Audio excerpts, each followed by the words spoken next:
Hello, and welcome to your Mining Disrupt News Surge for Monday, February 26th, 2024.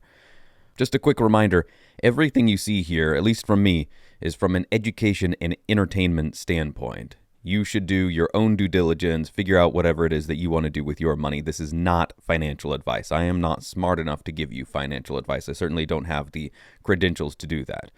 Today, on the point of entertainment, I'm going to be focusing on something that I've gone back and forth on whether or not I should do, but I've decided to do it. And I'm going to save that for the latter 2/3 of this video. So the front end of this is going to be some mining related news. But before we do all that, remember that this year you can go to Mining Disrupt 2024 down in Miami, Florida, and you can check out, that's right there, the QR code. Check out tickets for that. It's happening June, so it's not too far away now. June 24th through the 26th, as I said already, in Miami, Florida. So it'll be nice and toasty. Bring your swim trunks and some extra water to stay hydrated.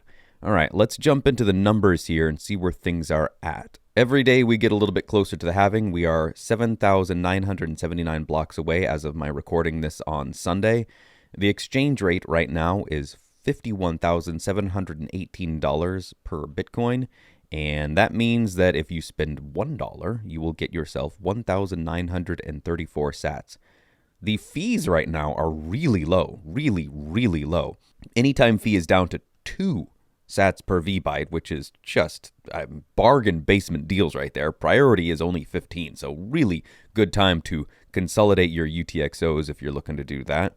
Our average block time is 10 minutes and 17 seconds, so we're getting right down there to that 10-minute target, but still a little bit above. Like I said, I've got 2 things to cover. The first thing is energy mining related, and the other thing is, well, I'll get into that in a second. But before I get to either of those, if you are interested in partnering with us as a sponsor, please reach out, let us know what you'd like to do, and we'll talk. All right, this first story you're probably aware of if you've been paying attention to anything happening in the Bitcoin space. This is that survey that went out I think it was end of January.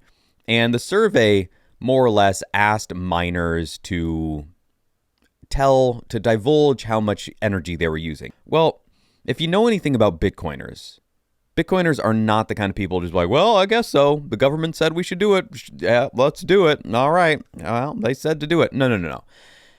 Bitcoiners are the kind of people to say, how about you GFY and let's, then we'll go from there. Today at 11:30 a.m. in Waco, Texas, the Texas Blockchain Council and Riot Platforms asked a federal district judge, Alan Albright, for a temporary restraining order blocking the Energy Information Administration from enforcing their emergency survey. Right down here, you can see, the court believes that plaintiffs are likely to succeed in showing that the facts alleged by the defendants to support an emergency request fall far short of justifying such an action. As a result, the determination likely violates the APA as, quote, arbitrary, capricious, or an abuse of discretion. This finding alone is sufficient to satisfy this element of the TRO analysis. And then we've got this tweet from Pierre Richard of Riot Platforms who's saying basically the exact same thing, that exact quote that I just read. And then he closes out with, Bitcoin mining is obviously not an, quote, emergency, end quote. Some years ago, let's go 5+ years ago, getting into Bitcoin was far more challenging than it is today. There are thousands, definitely, maybe millions of hours of content, Bitcoin education that exists online. There are billions, truly, of words written about how to get into Bitcoin, why Bitcoin is good, etc., etc., etc. There are books. There are dozens of books written on the subject. So if you are really interested in Bitcoin and you really want to go deep down the rabbit hole from any aspect, the mining aspect, the monetary aspect, the social aspect, the investment aspect, the world-changing aspect, the poverty-changing aspect, there are so many avenues to go down. There is no shortage of education, but we need to be realistic about who that education is for. That education is not for the masses. It is not for anyone and everyone. It really isn't. It is for the people that are really deep into Bitcoin. They want to know all the nuances, and we need those people. We absolutely need those people asking questions. What ways can Bitcoin break? How can we break it? Can we see if it can break? We need those questions. We need that being done, just like we need the developers and the programmers and the engineers that keep the internet working. But most of us, the vast majority of us, don't care how that works. We just care that it does work.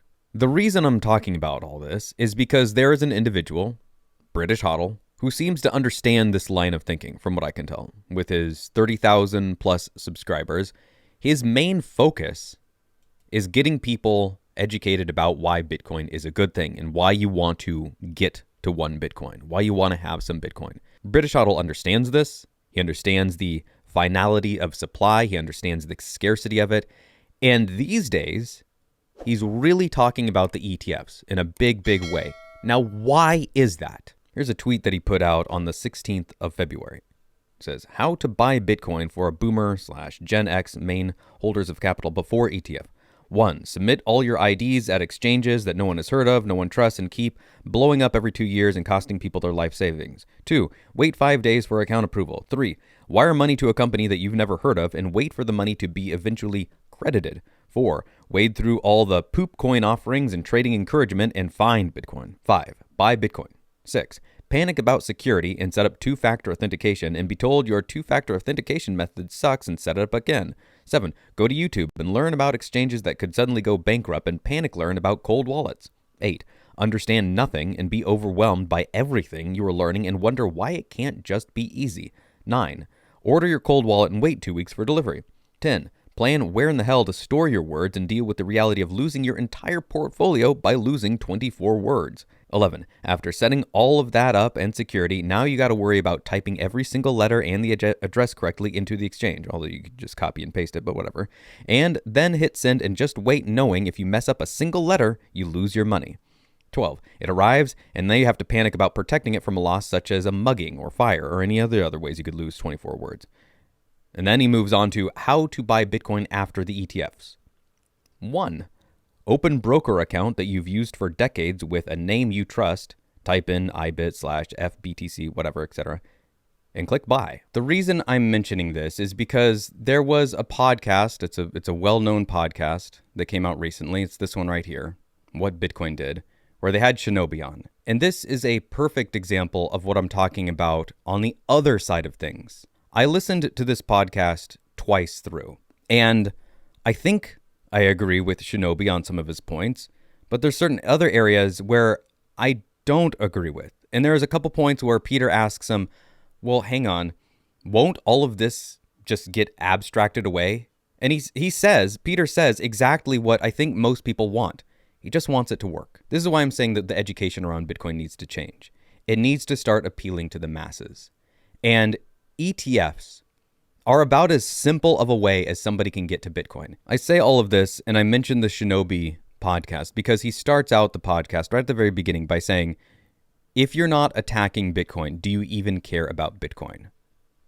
Well, the reality is the vast majority of people that have any kind of exposure to Bitcoin at all, like they have some amount, however they have it, ETFs, cold storage, on exchange, whatever, wouldn't even know the first thing about how to attack Bitcoin. If you're trying to get somebody into Bitcoin, the way to do that is to take the easiest path for them, not what's easy for you. In closing, Bitcoin needs to be as easy as possible for mass adoption.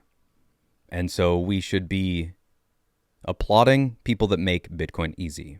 And right now, the easiest way to get some Bitcoin is through the ETFs. Like it or not, that is the reality of things.